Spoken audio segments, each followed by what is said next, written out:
ஒவ்வொருவருக்கும் இந்த ஞானம் கிடைக்கிறதுக்கு முதுகுத்தண்டு மிகப்பெரிய காரணம். அடிக்கடி உடம்பை வளைக்காமல் நேராக உட்காருங்க.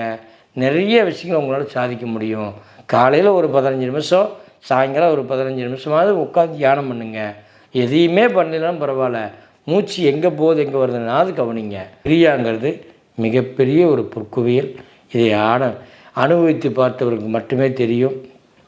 சும்மா வந்த எடுத்த 2 நாளில் எல்லாமே மாறும் நிச்சயமாக மாறாது. நீங்கள் எந்த ஜென்மாந்தத்தில் கர்மவடிகளை வாங்கி உடம்பு முழுவதும் அள்ளி போட்டு வச்சுக்கிறீங்க. அதனால் நோய் வருது, பிரச்சனை வருது, எல்லாமே வருது. மொத்தத்தில் ஒரு மனசு எப்படி வாழணும்னா, உணவு கட்டுமானம் வேண்டும். உணவு கட்டுமானம் இருந்ததுனா தான் உடல் உள்ளத்தை பார்க்கும், உள்ளம் உயிரை பார்க்கும். இது 3 ஒன்றாக இருந்தால் மனம் உறுதியாகும். மனம் உறுதியானால் ஆன்மா பரிசுத்தமாக